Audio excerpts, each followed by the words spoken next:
And we are back. It was a wild card round last weekend. Now we have a stacked weekend coming up for the divisional round. Brian Burke, Jack Kemler, Saketh Godori, and there's Will Kokowski. Yes, sir. Guys, I think we go right into it. The first game we have is the Jaguars at the Chiefs. It's not looking like a very close game in terms of what everyone is thinking, but Will, I'll throw it to you first. Give us a Jaguars breakdown of what happened last week, what you're expecting from them this week. Just what do you think about Jacksonville? I gotta be honest. I was a little upset. I was a little upset with how Jackson was playing. They're my team for the playoffs. Just because I respect Trevor Lawrence, I like what he's doing. I'm happy he finally is breaking out. So they're my team to watch. So here I am. I mean they played really well. They played poorly to start. We can all agree to that. Asante Samuel was, the great meme. Asante Samuel was the second highest catches in going into halftime. So not a good look for the Jaguars, but they bounced back, and that's really my main point of emphasis here is the fact that they were able to bounce back. Sure, the Chargers completely just were bad, but the ability to come back from down 27, that's a big deficit. The greatest regular season comeback is 33. So to see that is giving me hope that there's a chance against this KC team. It's going to be a rough time. Jacksonville, there is hope. There is hope. I'm going to Keth, I'm going to tell you why. They don't stop the pass at all, this Jacksonville defense. Their secondary is really not good. But their edge rushers, both young, they're gonna get to Mahomes. He's gonna be quick. They need to get him down. And if they don't, it's really just gonna be they're gonna have to win the offensive battle. And that's another thing that they can't really do. So it's gonna be tough, but they really need to get to Mahomes with the pass rush before he's able to to create the magic that Mahomes does in and out of the postseason. He's just a ridiculous quarterback. So the goal is to get him down. And offensively, they got to stick to that pass game. The run game also, give ETN the ball, but we all know Chris Jones is there. He's a force. He's going to stop any running back in the game. So really let Trevor Lawrence cook. I said it last week. It took them all the way until halftime to let him cook. When he did, come on. You saw it happen. Give me Jags to win by 26. By 26? Are you mental? Well, I heard you bring up that the Jags need to get the pass rush going to get in Mahomes' face. Who are you looking towards to get that pass rush going on the Jags' defensive side? The rookie Walker, first pick in the first round last year. Everybody's very surprised. Some people thought he's going to be this Micah Parsons type talent. Super athletic, super fast, but not as proven in the collegiate level, not as talented, with the, football IQ and all that, but a very, very athletic guy. I think if someone can drag down Patrick Mahomes, it's going to be him. He's got to get around these tackles and get to him quick because Patrick Mahomes will get that ball quick. And yes, this is not a great wide receiving core they're dealing with, but really, it's just Patrick Mahomes with that offense. He will create things. So he needs to get him on the ground. And Will, that right tackle over on the Chiefs, Andrew Wiley, is having a very rough season. So maybe you throw Walker over to that side, or maybe you rely on your veteran Josh Allen. We'll see what happens on Saturday. Yeah, go ahead, Jack. Well, I just want to ask Will, defensively, do you think they try and stop Kelsey or try to shut down Juju or Marcus Valdes-Scantling? What do you think they try to do there? I do think they try to shut down Kelsey. Last time they played, Chiefs won 27-17, and Kelsey kind of ran free. He was open a lot. He had a ton of separation. I see them trying to back off a defender and put him on Kelsey. Their wide receiving core isn't special, right? We kind of could accept that. Juju isn't what he used to be. I don't think they go after and try to stop that. But defensively, you have to know, you have to guard the deep ball with Valdes-Scantling. But I really do think that they come out and at least right off the bat, slow down Kelsey, because as we've seen throughout, the entirety of Mahomes' career, he just gets hot right away by just hitting Kelsey and letting him work. And once he gets in a groove, it's over. So I think right away you try to slow down the best offensive talent on that team outside of Mahomes. And, let your corners try to work one-on-one with these guys who aren't as talented as other receiving corps. Yeah, it'll be easier said than done trying to lock down. Yes. I think we can all agree the best tight end in the NFL. So, Kev, I'll throw it to you to talk about that tight end and every other player on the Chiefs. So let's hear your breakdown for Kansas City. I mean, you have to be crazy to think just dropping back one defender is really going to stop Kelsey. I mean, you think people haven't tried to do that? You don't think? Yeah. Everyone tries to stop Kelsey. Nobody can. And you know what? They also have one other guy who happens to go by the name of Patrick Mahomes. And since they have him, there's no shot in hell that the Jags can even come close to the offensive firepower that the Chiefs have. Yeah, Trevor Lawrence had never lost on a Saturday. I know you saw you see the TikToks. And I've seen it. the Jags are going to win because they're playing on Saturday. It's not happening, Will. It's just not. The Chiefs are a better team offensively. The Chiefs, have better weapons with Kelsey, in my opinion. And I think Mahomes elevates players like Juju and Valdez-Scantling to be, on caliber with guys like Christian Kirk, in my opinion. And, defensively, I do think the Jags are going to have a field day with the Chiefs defense. But, like you said, it's going to be an offensive shootout, and the Chiefs are honestly way better in that department. So. And so, guys, you talked a lot about the offense, the Chiefs, which obviously is the Chiefs. You guys talk about the air raid and all they got going on. But someone else I want to bring up, we were talking a little bit about him pre-show.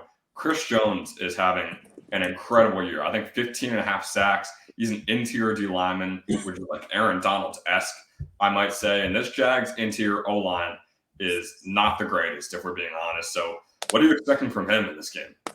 I mean, you saw it in the last game how Trevor Lawrence operated in that first half against the Chargers. He was throwing picks. He was getting pressured, running out the pocket. It just wasn't good. And I see Chris Jones having a similar impact. Obviously, the Chargers do have guys like Derwin James, Asante Samuel. And they have another guy, Joey Bosa, on the other side of the line. So, I mean, obviously the Chargers have a lot more going for them defensively. But at the same time, guy like Chris Jones is going to have a huge impact getting to Trevor Lawrence, throwing him off balance, making him make, on the run throws. And I think all of that is going to contribute, and all of that, is going to give the Chiefs the edge eventually. Yeah, I mean, we talk about Travis Kelce and how he's so good and how he can't be stopped, but it feels like every game the Chiefs, they have either Juju, Marcus Valdez-Scantling, Justin Watson, Kadarius Toney. Who do you think breaks out this game? It's got to be Kelce. I mean, Kelsey's a lock to break out. And then, I do think a guy like Juju's going to have a big game. I think he's going to get a lot of those intermediate throws. And I think when you have a guy like Mahomes that automatically puts guys like Valdez-Scantling, that puts a couple more eyes on him, because they're expecting those deep throws from Andy Reid, very vertical offense. So, yeah, I think Travis is going to get a lot of pressure, and it's not going to matter. He's going to have a monster game, and I see Juju having a solid role too. Go ahead, Will. I just want to actually add my take on who's going to break out for the Chiefs. And I don't know if you understand how deep of a bag Andy Reid brings to the games in the playoffs. I know, if you guys don't recall, Chiefs 49ers Super Bowl, that one play they ran where Tyreek got open, that whole thing. Andy Reid is an offensive mastermind. We all know that. He's Mahomes is amazing, but he's helped out Mahomes his amazing career. So I really think that the one guy that they're going to try to get in a lot, try to get a lot of reps, finally fully healthy. They've been getting him in a lot more. I think Kadarius Toney is going to be the guy. I mean, this guy we've seen it from the start. All the Giants fans this guy's an amazing athlete. Just let him work, let him cook. And I think the Chiefs are going to really find him in the weirdest ways. I mean, we see them running shovel options on the goal line. I wouldn't be surprised if they ran some jet sweeps, some really just funky concepts to get Kadarius Toney involved. I wouldn't blow my mind if we saw like Kadarius Toney line up in Wildcat. Like he's a very athletic dude, and Andy Reid knows that. Dable's a great coach. He just wasn't able to get him involved, basically mainly because he wasn't ready. He was injured, wasn't quite ready. He comes to his Chiefs offense. He's ready. He's healthy. They've worked him in. I expect a huge, huge postseason out of Kadarius Toney. Like at least a very effective one to the Chiefs run if they're gonna win it all.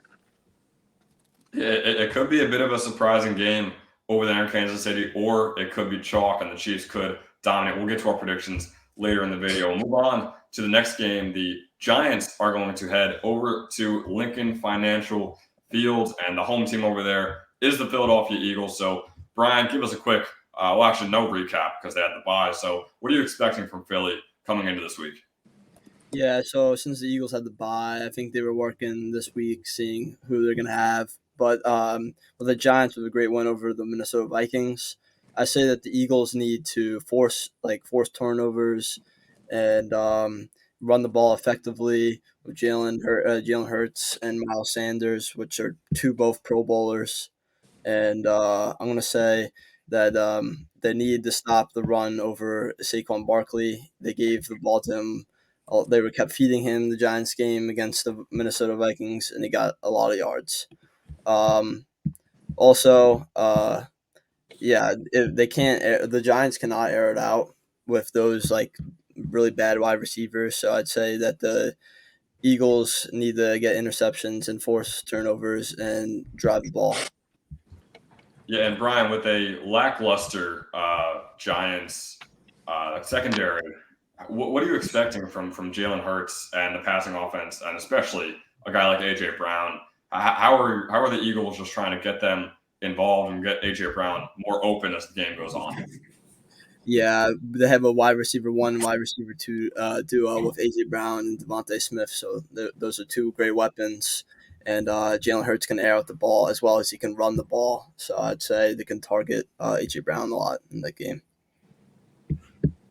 I just have something to add. Like we saw Daniel Jones basically win that game for the Vikings because he ran all over the field. He really facilitated that game, and I really don't know if he could do that as much in this game with the D line of Brandon Graham, Fletcher Cox, Josh Sweat, Jordan Davis. I mean, it's actually a crazy D line, and I think even in like the linebacker core, TJ Edwards, Hassan Reddick, they're going to keep up with Daniel Jones.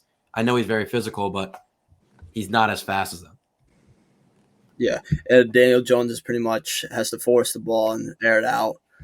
So like they don't have a good wide receiver, so they can intercept it, or they have to rely on the run, which you just said that they have a great defensive line. Yeah, Brian, one more thing. This Giants interior defensive line has been surprisingly really, really good. Some might argue it's the best duo in the league, and obviously the Eagles' line is just top of the top. It is elite caliber. But if you're the Eagles, are you worried at all about that duo, or are you so confident in the talent your line has that you just play your game like you always would? Yeah, I'll be confident in my own line because I'm not too worried about Dexter Lawrence getting in, and I don't think anybody thinks that Jalen Hurts is a pocket QB, so they could run it out, and he's really athletic and get the ball out. All right, so Keth, I'll throw it over to you. We kind of bashed the Giants a lot there. So for the Giants, how do you see them winning this game? And also give us a quick recap on what happened last week in that wild card round. Ben, I want to share a story with you, right? So if you don't mind, share my screen. There we go. One time in a land not so far away from here, there was a quarterback, Eli Manning, right? Wild card team. He led a wild card team, the Giants. And, he played the Eagles. He won. He played a bunch of other teams, made it to the Super Bowl, where he met a vile monster, the Bradysaurus Rex, who was, running through these other teams, and Eli cooked. That's what he did. Eli stood up, he stood his ground, and he cooked. And he won the Super Bowl, right? Beat an undefeated Brady team. Look at this picture right now. I mean, you could see the parallels between the way these two players play. I mean, the way they carry themselves. They're both leaders of their team in a very average way. And the Giants have something the Eagles don't, right? Obviously, the Eagles have a more talented roster, and no one's going to argue against that. But the Giants have something that the Eagles don't, and that's heart, right? You can't make this stuff up, Benjamin. I mean, what else is there to say? We saw it last week against Leaking the the Vikings. government. Look, no, we all know who was the more talented team. We all know who had the better roster. But who came out with the win? It was the team with the heart. It's gonna happen again on this Saturday when the Giants absolutely run through the Eagles, and all of you are gonna be shocked, just like you were last week, just like when you all took the Vikings besides me, because I have vision and I saw the heart in this team. All right, well, Kath, real quick, I want to ask you, you're talking about a team with all this heart going against the Eagles. What happened to that heart in the regular season, and where was it in those 2 games? Okay, well, I can ask the same thing about the 2012 Giants team. Where was the heart during the regular season? And I'll point out a clear answer. The heart was not yet found in Isaiah Hodgins. Isaiah Hodgins is the second coming of Antonio Brown in his prime, okay? Isaiah Hodgins, did you see that catch he made, tapping his toes out of bounds? I mean, he's a special receiver. He's going to be a generational great, right? And Daniel Jones is finally going to have a weapon in this Eagles game. I mean, Isaiah Hodgins, not the recruited talent that everyone, really sought coming out of college. But he's got that heart that the Giants want. And, it's not just him. Obviously, the Giants have the best running back in the NFL, Saquon Barkley. A lot of you guys expected him to have a quiet game. And, his first run of the game last week, he had a 26-yard touchdown. He has that ability to break loose. And, when you got a dynamic quarterback like Daniel Jones who draws parallels to guys like Michael Vick and Josh Allen and the vision of Tom Brady, just like his predecessor Eli Manning, it's a special team. It's a special team, and none of you guys expected a similarly constructed team to make a run in 2012, and they did. And it's history repeats itself, okay? And Isaiah Hodgins is going to lead the charge along with Daniel Jones. Check. Yeah, I mean, I love talent. I mean, I love heart. I love it all. But I think we've seen this story before, like literally this year, where everybody loved TCU and their heart, and they kind of just got stomped by Georgia. And like you're talking about Isaiah Hodgins, and I don't know. We're talking about a team that went. What was the record? I get their record. 9-7-1. I get the record, but like Isaiah Hodgins, like he's the best division in the NFL. He's not good, and these cornerbacks are talented. Darius Slay, CJ Gardner-Johnson, like I said, Bradbury. Eagles are the most talented team in the NFL. But where's the heart? I think talent goes further than the heart in this game. I'm just telling you. I feel like their heart might be in their 14-3 record, but that could just be me. Yeah, I think it's just you. I think this is just you. I don't think it is. I don't think it is. I think it is. Stats don't always tell the full story. But they do most of the time. The only stat that's really telling the full story is the one that says Daniel Jones is a top 10 QB in the NFL. All right, we don't need to get into this. Okay. All right. Wow. Go ahead, Will. All right. Okay, so you see, I want to go back to something that Brian mentioned. Brian mentioned 2 things that I think are great. He said Daniel Jones cannot air out the ball. And then he also mentioned Daniel Jones will have to force the football. Now I'm going to take those 2 things. I'm going to take a little step back. I was, just thinking to myself one day. I was like, man, Dable's really important to the Giants. I was like, man, Nick Sirianni's really important to the Eagles. I was trying to think who's going to win Coach of the Year? And I really thought to myself, how is this year not like, if you take a step back a year from now, this year has to be like deemed like the year of the head coach. We are finally shown that head coaches may be more valuable than like a very good player. Brian Dable, what he's doing for the Giants, I'm not going to take anything away from Daniel Jones here. I think Daniel Jones is a great quarterback, but I personally do not believe he's a top 10 quarterback. I would take a lot of other quarterbacks, talent-wise. Brian Dable, the scheme they run for Daniel Jones is perfect. If you look at like the chart of the passes, he does not throw the ball over 20 yards at like more than 3 times a game. He'll air one ball out, but he's dump off, a ton of short screens, couple to the markers, but he'll start right in front of him. He'll start right in front of his eyes, dump off right here, hit the tight end, hit Richie James on a slant. And I mean, we all saw. The problem is it's Richie James. What do you want him to do? I'm getting to the point.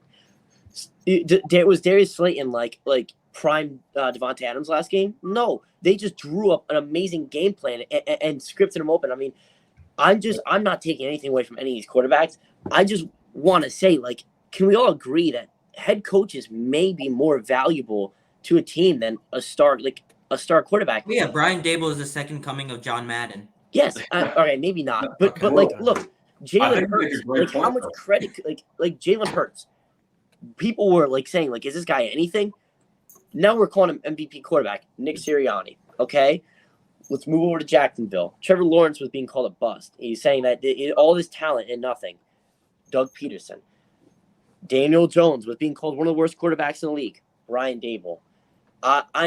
Brock Purdy. So as teams like mine, I'm not going to bring the Colts in, but I'm just saying teams that are looking for a head coach, you wonder, now, was it truly Russell Wilson who had a horrible season, or was he just working with a Costco employee at head coach? Who knows? I know this seems gets off point. Russell Wilson was horrible. Disgusting. He played great without Hackett. I'm going to tell you something. Sikath. You're going to say Russell Wilson was horrible next year when the Denver Broncos, if they have Sean Payton, then when the Denver Broncos get Sean Payton next year, say they have him, okay, Russell Wilson will return back to a very, very, very good form at quarterback. I'm just saying, when you watch this Giants game at home, whoever's watching this, if you watch this Giants game, really keep an eye on this. Payton retired. It's not like he quit for. I mean, he's not like he got fired by the season. No. Hear me out. Watch this scheme that Dable runs with the Giants, and tell me. I agree with you. Dable is John Madden. I know. Himself. I'm just saying. Daniel Jones is not a special talent quarterback. He just fits in that scheme very well. That they run so many dump offs. You do not need a wide receiving core. So I just wanted to go on and say, how important are coaches? Chad, you're kind of a football nerd. No hate, but can you tell me how important do you think head coaches are in your opinion? I mean, obviously, as a Cowboys fan, this is completely biased, but I think Mike McCarthy is a terrible coach, and I think Dak Prescott is a good quarterback, and I think that shows this season. Look at the Bills. The Bills are a team you could have mentioned too. Sean McDermott was just getting started with the Bills when they got Josh Allen. Give them both 1 or 2 years, and now Josh Allen, arguably the best quarterback in the league. Sean McDermott, one of the best offensive minds in the league. Coaches mean so. I mean, Kyle Shanahan is the perfect example. You got Jimmy Garoppolo. I don't think anyone thinks he's that talented. Brock Purdy, it's impressive. We don't really think he's a top 15 quarterback in the league, but he sure looks like it in Kyle Shanahan's offense. And I mean, nonetheless, whether it's Daniel Jones or Brian Dable, they're cooking up something in New York. You can't deny it. Does it really matter who is the one doing all the great the legwork when they're winning games? Can you repeat that real quick? Yeah, I'm saying, does it matter if it's the quarterback or the coach if the whole team is just a well-oiled machine? I'm not going to call the Giants a machine, but you know what I mean. Yeah, well, that's the thing. I think the Giants are a little bit of an anomaly because I think they're like a fallen apart robot. They're like a little their pieces are all unscrewed. I mean, yes, they have very good outside linemen. They got really good tackles, but I mean, they really have just Daniel Jones and Saquon Barkley, and what Dable's been able to do is amazing. So, I mean, Jack, what do you have to say about this? I agree. I think head coaches are probably definitely the biggest thing on the team. I know you know that being a Jet fan. I know, but okay. But Kyle Shanahan, what he does with Brock Purdy, he caters his offense to Brock Purdy, and that makes him a good QB. You talk about Matt Nagy last year. he ran a West Coast offense through Justin Fields. West Coast offense is about timing and precision and knowing where your reads are and getting the pass through. Justin Fields is not that quarterback. And that's why he was not good last year. And then Matt Eberflus comes in, runs more of a power run vertical offense, and he flourishes. I mean, these coaches, if they don't cater their offense, like Doug Peterson with Jalen Hurts in his first couple of years, he also ran a West Coast offense with him, and he was just not making his passes. He hated Doug Peterson. We could tell. And honestly, Trevor Lawrence is more of a guy who's just going to sling the ball. The offense scheme fits him. Like, really. And another thing you want to point out, I feel like a very, very good offensive coordinator is very important, but you got to give him like a year or two to work with the quarterback. I feel like this is an important conversation a couple years down the road when we're reanalyzing quarterbacks. But coming to the draft class for the first year, like, you cannot say Kenny Pickett is bad, right? I mean, yes, he's got an amazing head coach, but Matt Canada or what? Oh God, he's horrible. But like, once he gets an offensive minded, like a coordinator, like, these guys really can all are special. They've all made it to the NFL. They just need a coach. So we are going to start seeing in the NFL, I believe, especially with, the introduction of like analytics and all that, like, outside computer data, we're going to see a world where head coaches are going to start like being very, very important. And I don't know if you guys know, but, Sakath mentioned, but Sean Payton is like, people are saying that the Saints want to trade him for like a first round pick. Yeah. That's unheard of, right? I mean, I've never heard of that. I don't know, Chadwick, you are the nerd here. Has that ever happened? It is. No. It is pretty much only one other time in recent history. They want the John Gruden type deal. Gruden got 2 firsts, I believe, to be taken by the Raiders. Obviously, it didn't pan out well. But I mean, like Sean Payton, they're looking for 1 or 2 firsts, but I think it might be worth it. I do, but I also I do think that 5-6 years down the road, we will start seeing more of that. Like, really, like, guys who are great head coaches. I do think we're going to start seeing teams trade away head coaches. Like, I mean, the Chiefs, they got Andy Reid and then an offensive coordinator who can be Andy Reid, who's worked with Andy Reid for many years and is amazing offensive coordinator. So, like, this is what I'm saying. Teams can now use this stuff. Like, instead of their guys walking on them for nothing, I think we're going to start seeing a world where they're going to get compensation for coaches. And that's going to be a major, major turning point in the NFL. People won't realize, but these coaches mean a lot now. No, I think the argument for a coach being the most valuable person to a team rather than a quarterback is a really fun one. It's something we can delve into in a future episode. But for right now, we got to finish up these divisional games. We'll head over to the Bengals at the Bills, arguably the best game of the entire weekend. So, Jack, I'll throw it to you for the Bengals breakdown. I love this game, and I also love this Bengals team. Oh, sorry, I'll stop the video. And, I mean, first off, we just got to talk about the O-line that's injured.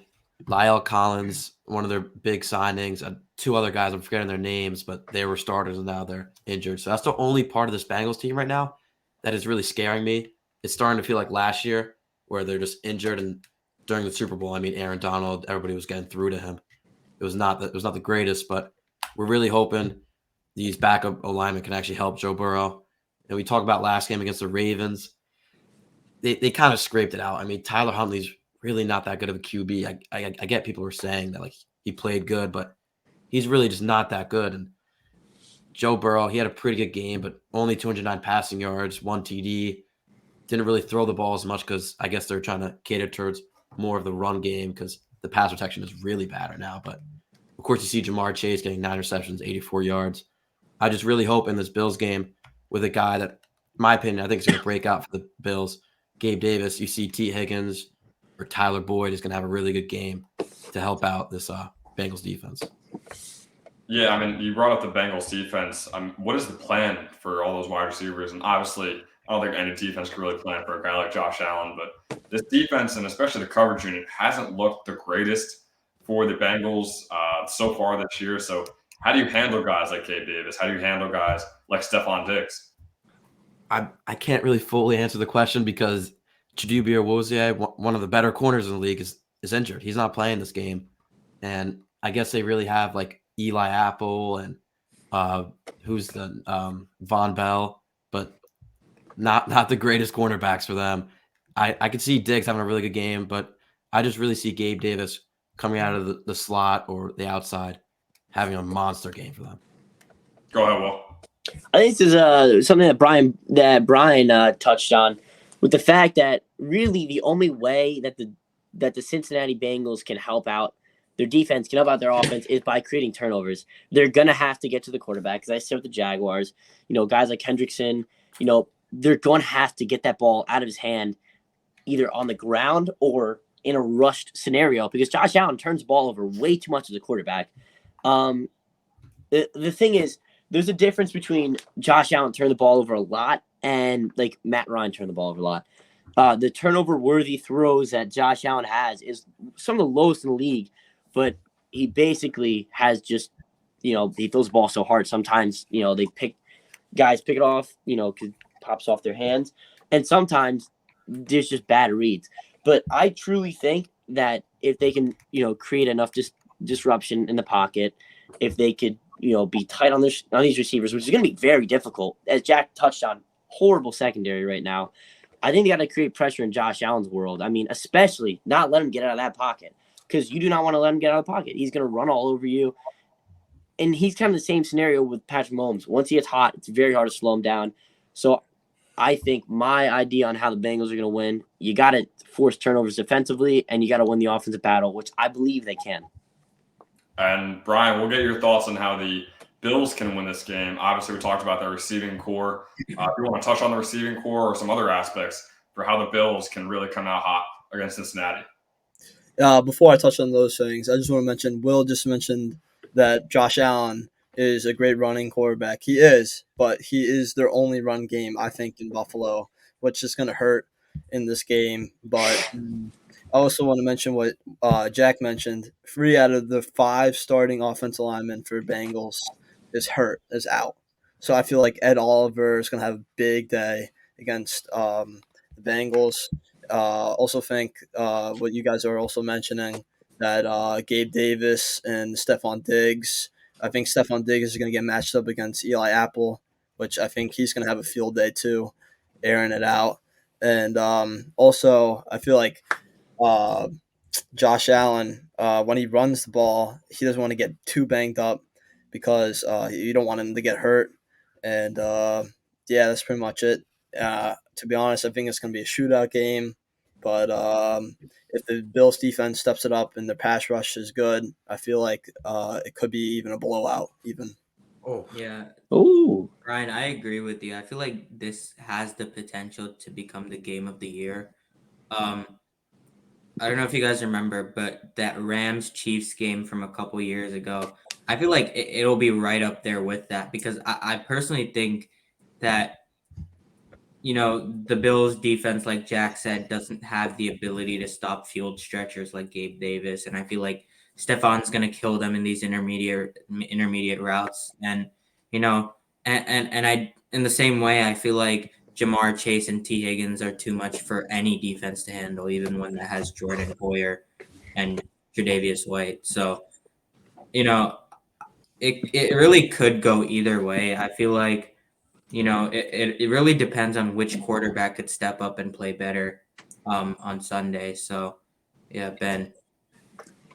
Yeah, Brian, the other thing I wanted to bring up for you, obviously the Bills offense is always renowned, has been for the last 2 or 3 years. Usually they have a top-tier O-line. This year, you could argue it was one of, not the worst, but nowhere near elite, maybe not even average. You got guys like Spencer Brown on the right tackle who's having an awful year. Roger Saffold, who they signed from the Rams, is not playing well at all. And you look at the Bengals, you got Trey Hendrickson, you got Sam Hubbard. So what is the plan? I know Josh Allen is very mobile, but it's going to be tough to eliminate those 2 edge rushers. So do you do more? Do you send Dawson Knox on blocking routes or blocks? Do you send Devin Singletary on blocks? Do you run more? Like, what should be the plan for those edge rushers?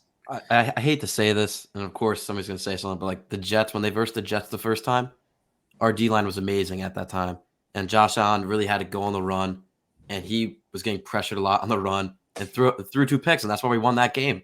And if he sees another good line, like you said, with this Bengals D line, I could see him throwing 1 or 2 interceptions again. Well, All right. I know that question was for Brian, and then Jack cut in, and now I got to cut in real quick. But Jack, I just want to ask you a question. Do you remember that I guess a video from draft day? The coach, I don't know the guy's name because I really don't care for the Jets, but they drafted that guy, the edge rusher, and like this guy is gonna be the guy Jermaine Johnson. that runs down. Yeah, there you go. That runs down Josh Allen. So I think that's actually pretty interesting take. But I do want to go off of what Jack said. I think the only way the Bengals win this game is to get the Bills to turn the ball over. I think that's how the Bills lose every game, actually. Every single game they lose is because they turn the ball over way too much. But Will, who's more likely to get more turnovers this game? Is it the Bills or the Bengals? I think Like, Burrow get protects as the ball way better. defensively or like let up? What'd you say? Like, what do you mean get? Like, do you mean Like obviously we both know like who has more defensive weapons. Obviously the Bills have Von Miller, and then they have those secondary pieces. But you know, I don't see the Bengals having those same pieces in their defense right now. I don't see a lot of teams having the same pieces though. Like, Josh Allen just turns the ball over a lot. You know, I don't remember if you watched. Well, the first ever game I believe this year, Josh Allen threw 2 picks against the Rams. yeah, it was 1 or 2 at least. They both off his receiver's hands. I mean, it's just the mistakes that they've made have lost them games. And I'm not saying it's gonna happen. I'm not going out there predicting the future. I'm not like IBM Watson. I'm not like a artificial intelligence. I'm just telling you that if the Bengals are gonna win, it's because Josh Allen is turning the ball over. And Brian, I'll throw back to the original question before we move on. Obviously, very rudely interrupted by Jack and Will. It's incredible. Like, Jack, like, do we You just went kick him off too. the show at this point? I forgot he was answering. All right. You just swooped in. I was like, "Hey, Brian, how about this?" And then Jack's like, "Well, how about this?" It was insane. Yeah, But, I mean, thought just disrespectful. Brian, those 2 edge rushers and not so great Bills O line. What do you do with the blocking, or do you just trust that Josh Allen will make things happen? Well, I feel like both sides of the offense, like Bengals offense, they both have to get the ball out quick in order if they want to pass. But I feel like the Bills don't have enough rushing game to rush with Derek Singletary. So I feel like if they have like a little dump off pass to him and get him a couple of yards or something like that, or get blocks off the edge. But I really don't believe in the rushing game. And we'll see once again one of the best games of the week, probably the best game. We'll get our predictions in a little bit later. We'll move on to the final game.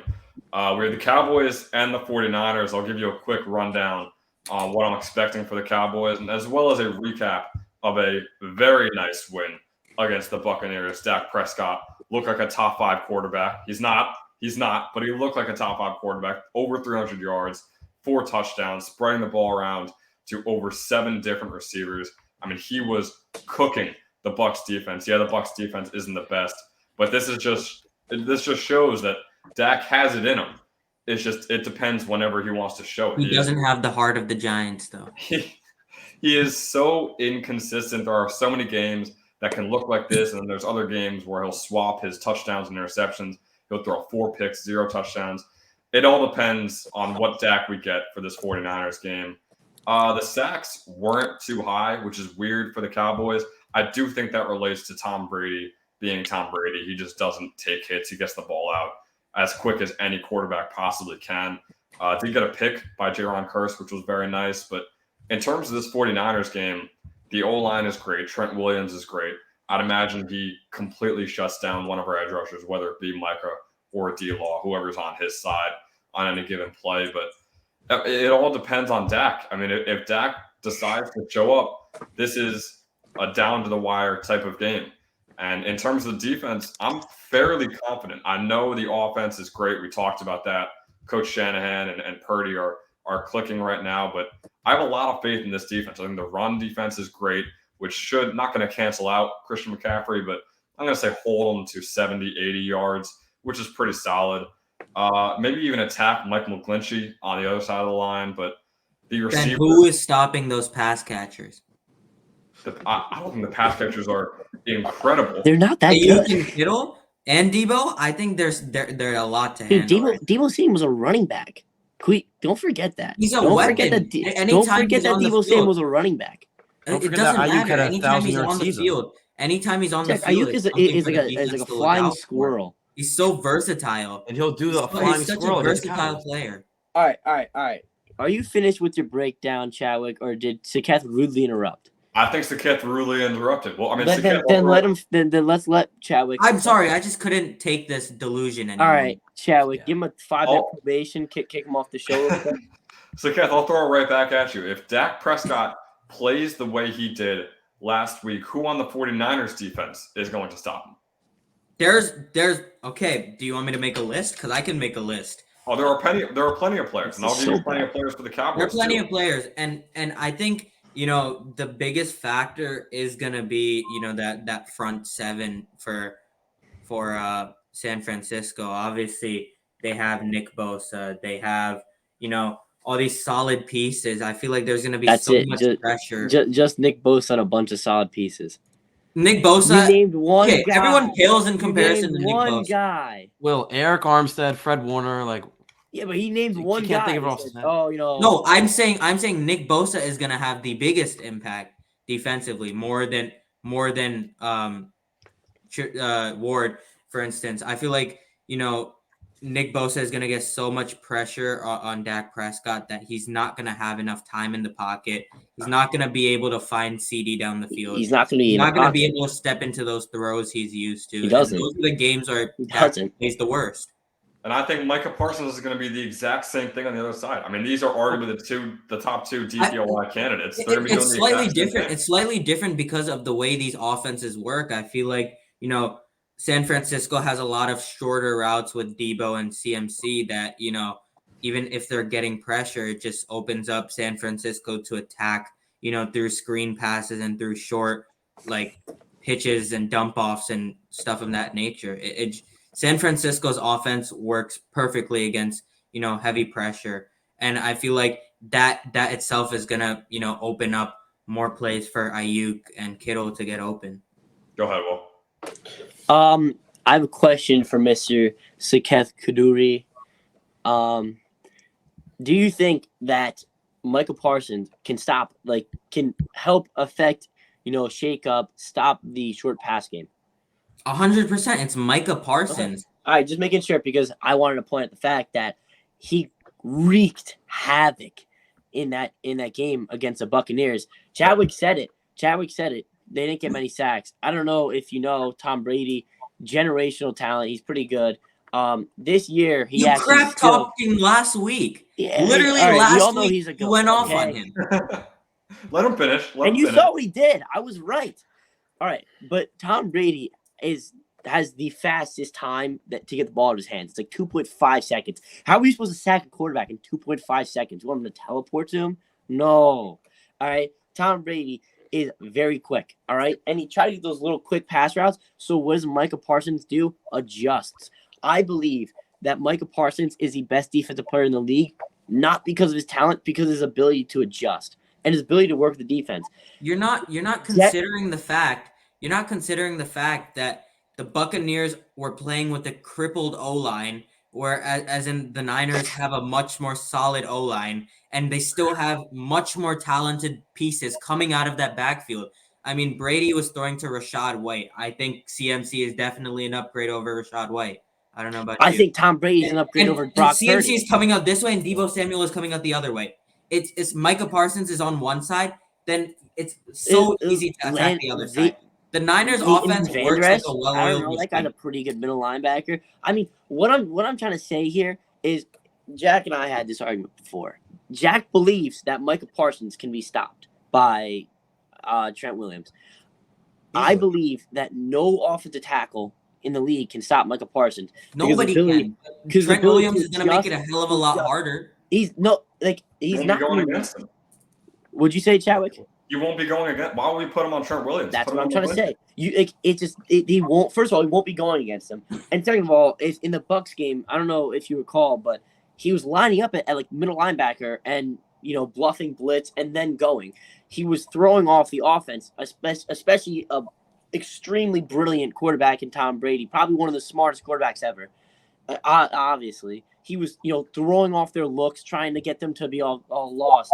So I truly believe, I don't know if this is the offense. So I completely forgot about it. We'll throw it up. Yeah, no. But basically, Micah Parsons cannot be stopped. So I believe that they're defensively are going to be able to shut down this 49ers team. Yes, I do think it can happen.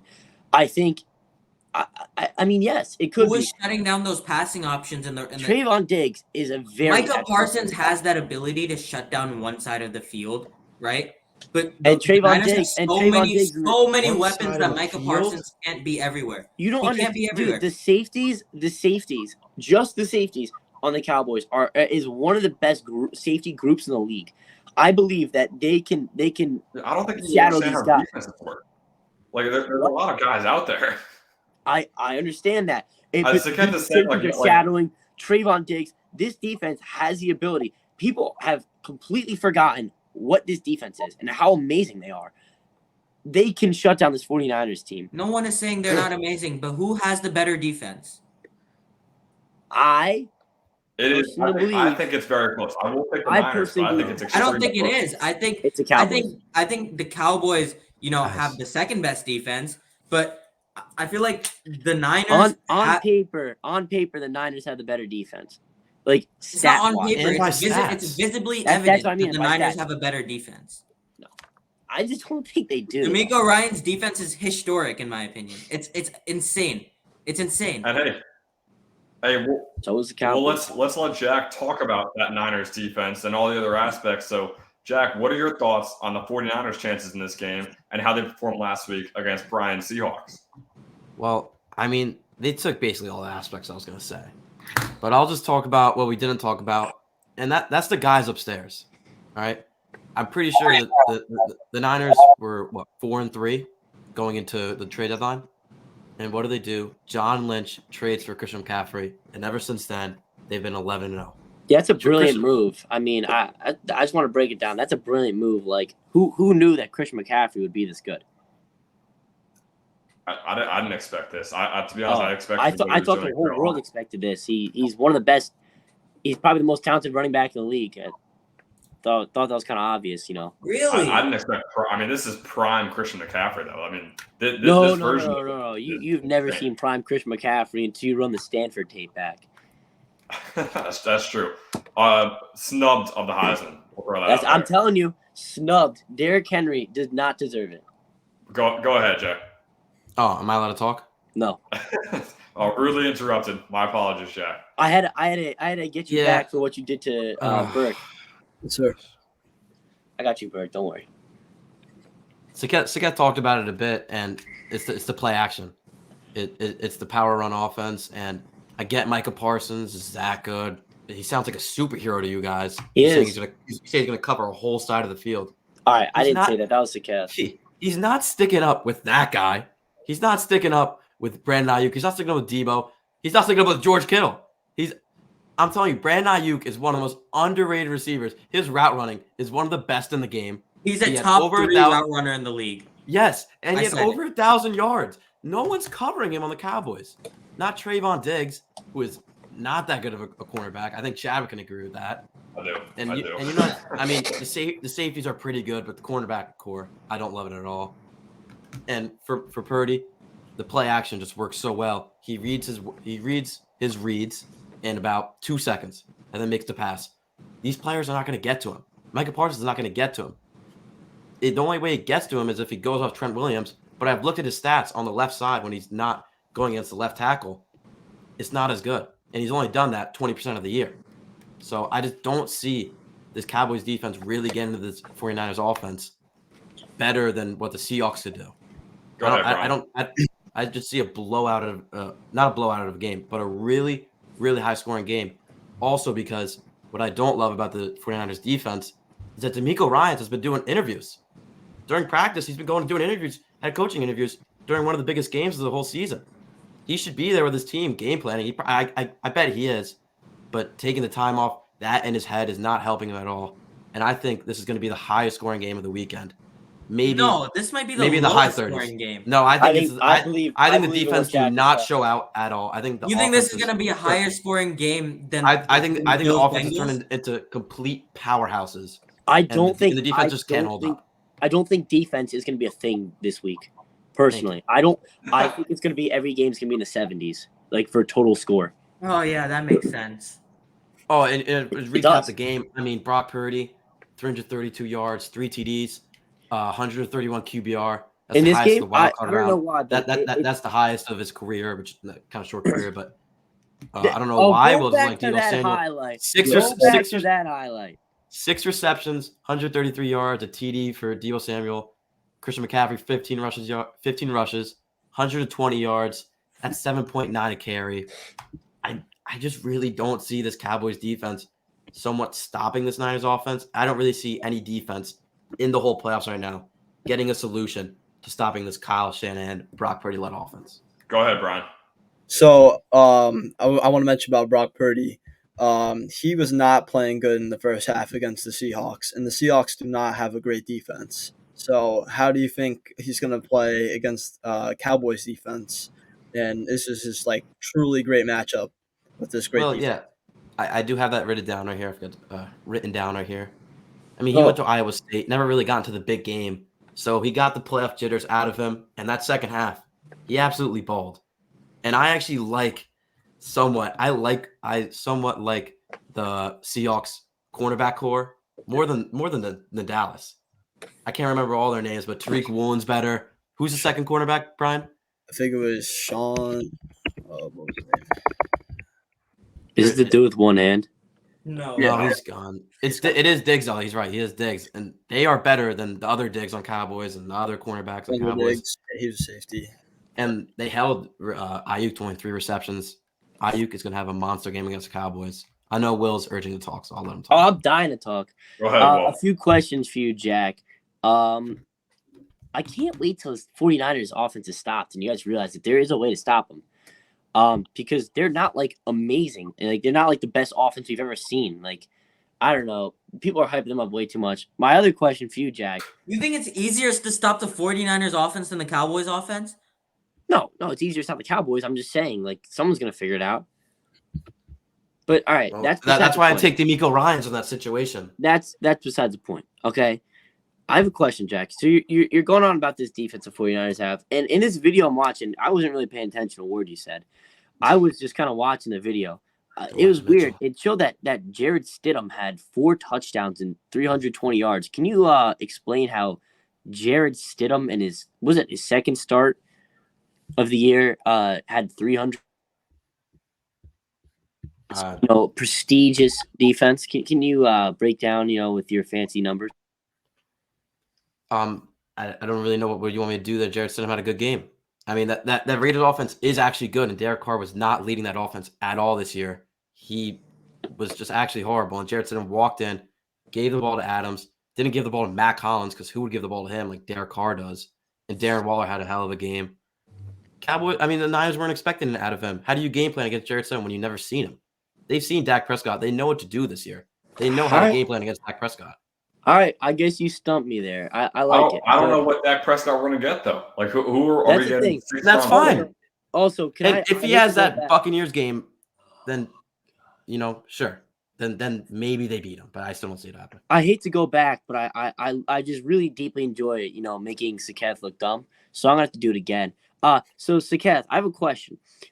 You said that the 49ers get, they're going to get Dak Prescott throw off his back foot. But I believe that most of his throws that Prescott made were out of the pocket off his back foot against the most of the throws he made against the Buccaneers were, out of the pocket, little rushed. And he did a very, very good job. I know Chadwick watched that game. Chadwick, would you like to talk about Dak Prescott and the Bucs do not have the same secondary as the Niners. The Bucs do not have the same linebacking core as the Niners. It's not the same. It's not apples to apples. It's not how it works. Actually, yeah, it is. But Chadwick, can you explain There's a difference between the coaches too. Todd Bowles is a horrible coach. I just want to get Todd that. Bowles is a poverty So coach. are you? Yes. I'm And asking DeMeco Ryans is the best defensive coordinator. Like, All right. Chad, mute them. No, will I watch the game? I want to shout out. What is that? No. What is Dak Prescott? What can he do? oh, What can Dak Prescott do to win this game for the Cowboys? I want to hear it from. He can't. the He's not football winning the nerd. game. Oh my I god! want to bring up the fact that this Bucks coverage unit is getting severely underrated right now. Yeah, It is. they're just not good. Like, can we just get Antoine past the Winfield Bucks? Jr. is playing out of his mind once again. Jamel Dean is having an Wait, go to incredible year. PFF. Devontae Go to David is an PFF awesome grades. coverage linebacker. Like, this is a great unit. Is it They're as good as the nowhere. Niners? I'm not saying they're a horrible unit. I'm saying it's not You the did. Niners, and you can't compare them apples to apples. And listen. The fact that the Niners D line is so much better is gonna give so much less time to Dak Prescott. It's not apples to apples. Almost every position on the Bucks defense, besides probably D tackle, is better on the Niners.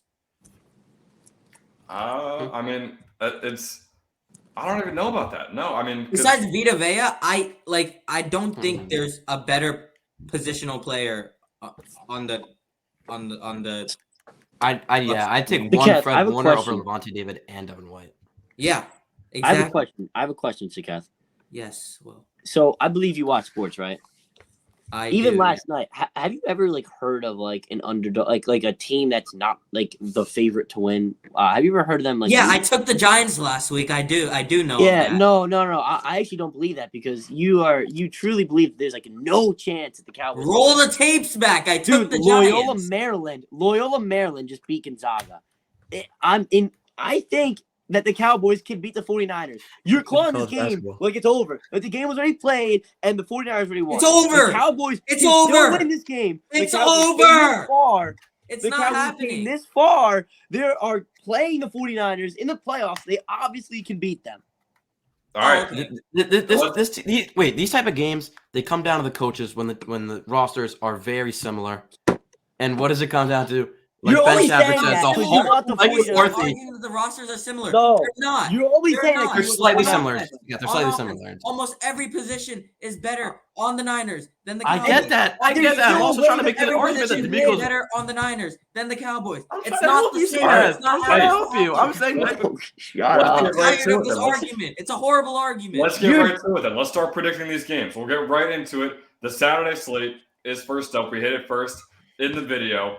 4:30 tomorrow, or today actually when we post this. The number 4 Jaguars, who are 10-8, are heading over to Arrowhead. The Chiefs are the number 1 seed coming off the bye week. So Brian, I'll throw it to you first. Give us a score and a winner for this game in Arrowhead.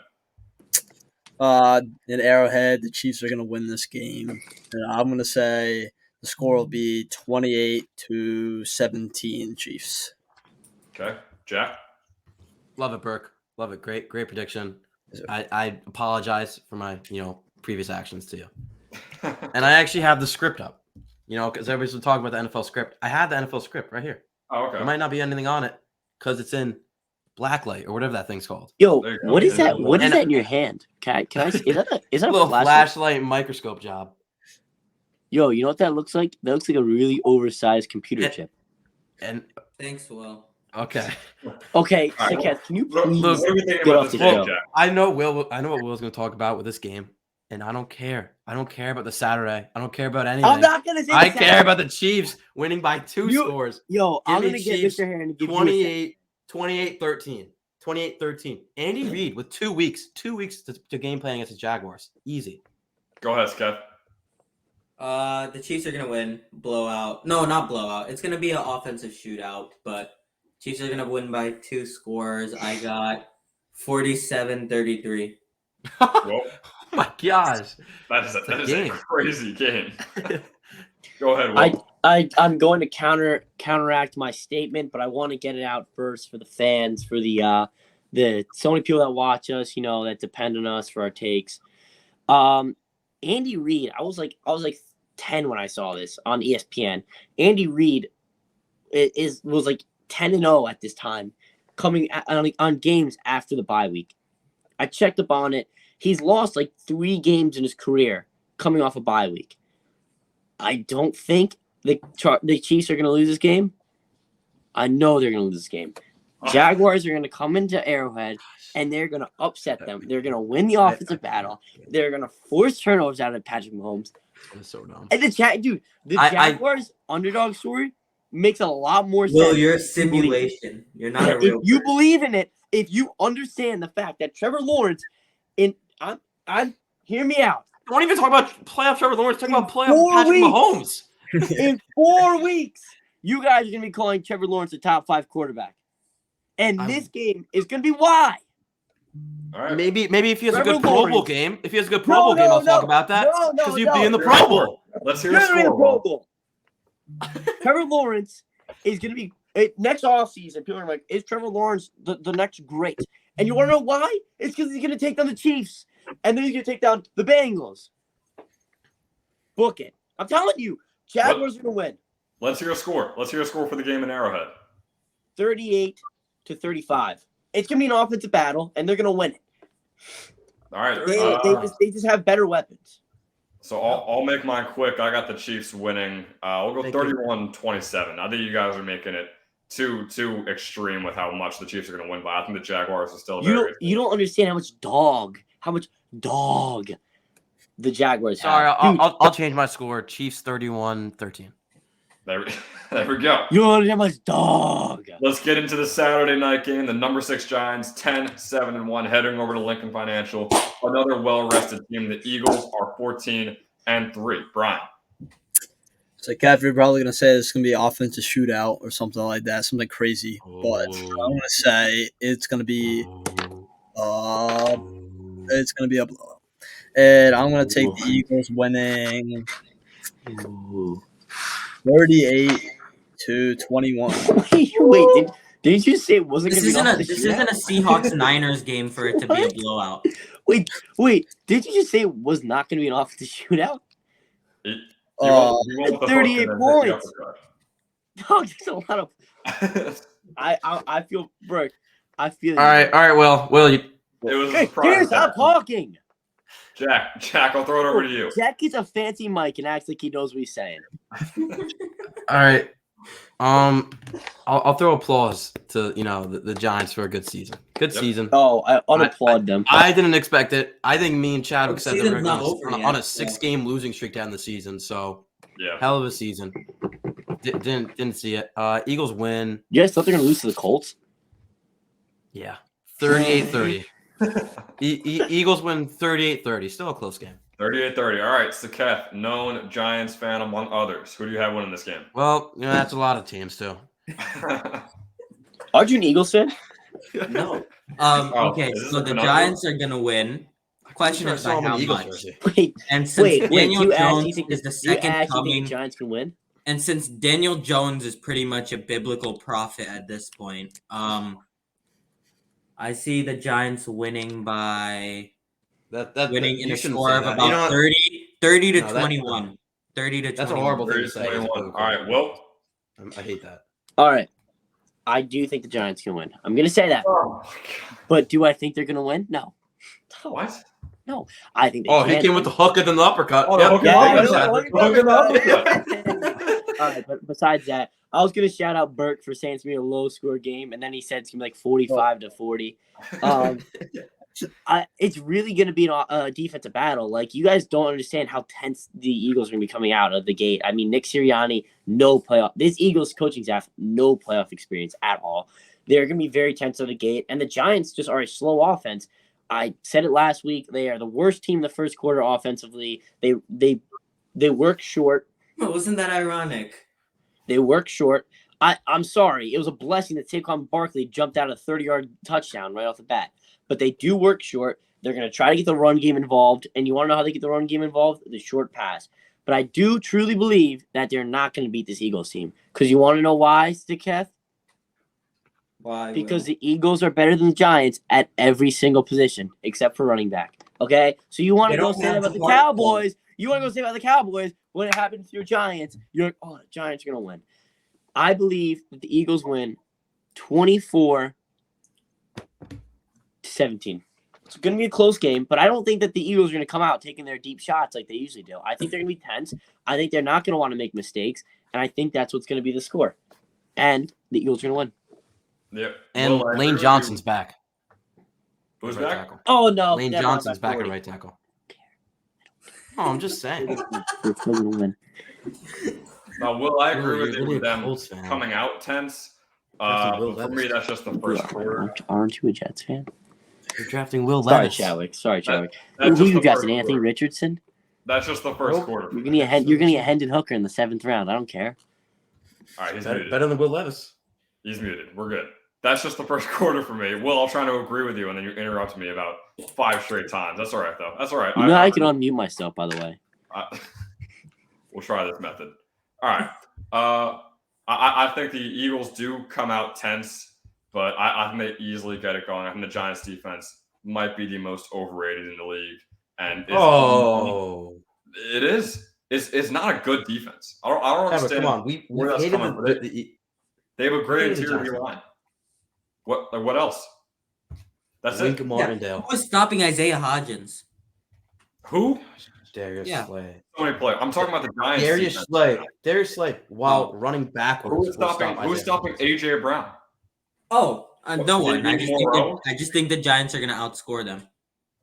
Fabian Moreau, Darnay Holmes, like those guys aren't doing anything against AJ Brown. I'm going to say 27-17. The Eagles take this one at home. Back is Will Kwiatkowski. We'll get into the Sunday slate at 3:00 on Sunday. The number 3 Bengals sitting at 13-4. Head over to the number 2 Bills, 13-3. The rematch of the game we weren't able to see.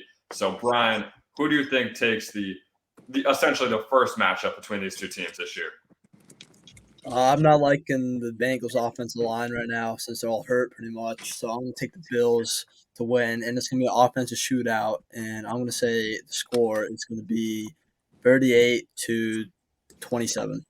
Our high scoring one, Jack. I believe that was like the same score as the Eagles game. That was a low scoring Well, game. maybe it would be the same score. Well, All right, Jack. Maybe.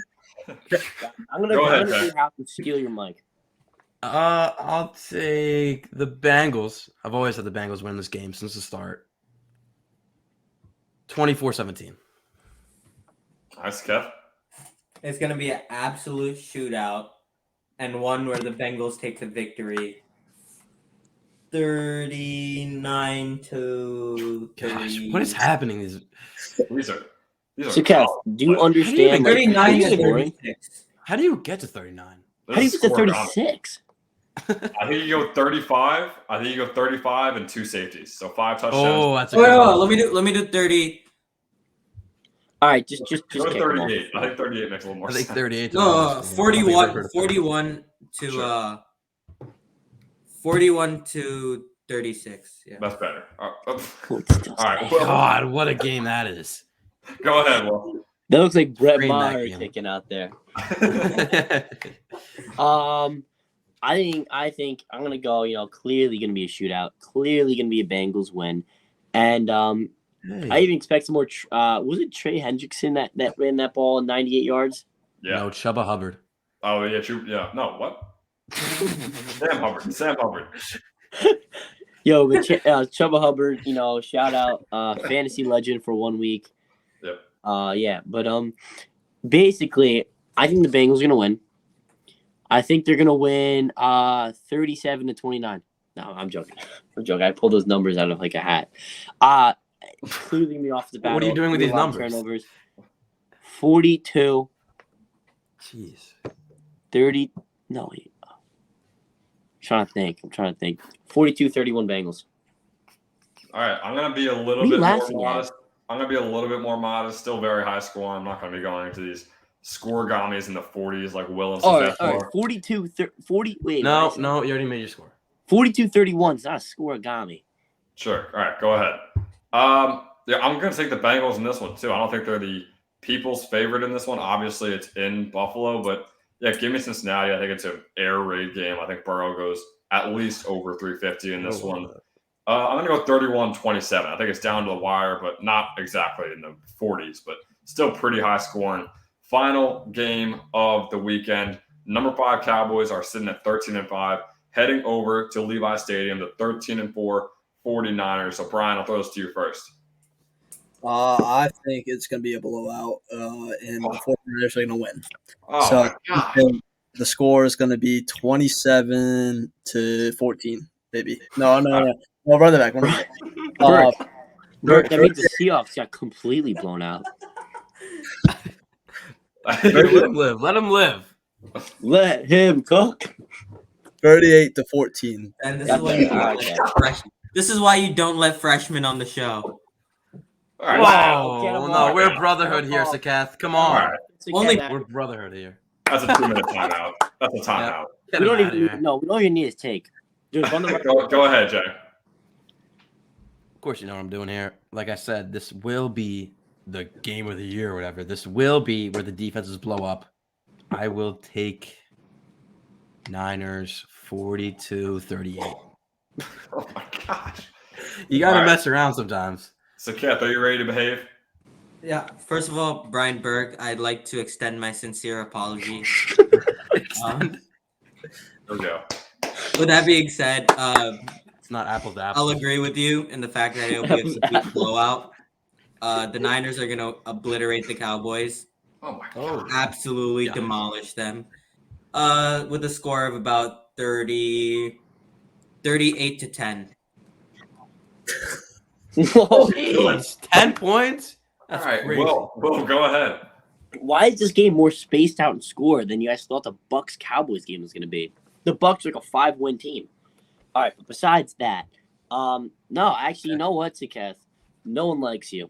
So I personally, in favor, I am Brian Burke's what are we doing here? I am Brian Burke's lawyer, and I will reject that sincere apology because I don't think it was sincere.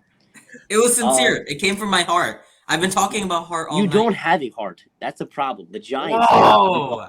The Giants do. You don't. And you know who else has heart? Will, You know who else has heart? You know who else has heart? The Anyone Cowgirls. not on the Colts. I think the Cowgirls are going to win this game. They're a fraud team. They're the Cowgirls. But look, I think they're going to win. Come on. I think they're going to win. And it's going to be another offensive explosion, but not too much of an offensive explosion. Give me 31-17. Man, we started off so well. This is falling apart. It's getting late, guys. It's 11 It's too o'clock. late for this. It's too late for this. I have 11 to p.m. right go with the Cowboys. I'm not in the 40s. I think these are the two best defenses in the league. And Sakath, Brian, and Jack have them scoring in the 40s. I don't know what is going on right now. I don't know what's going on in your brain, Sakath. It is down to the wire. Brett Maher comeback game, if they even let him on the field. I hope they do. Making every extra point, as well as a couple of field goals. Give me the Cowboys 27-24. And that'll wrap it up for the Joe's Nose Football Episode 16, the divisional round breakdown for Brian Burke, Jack Kemmler, Sakath Kodori, Will Kwiatkowski. I'm Ben Dowder. Thanks for watching.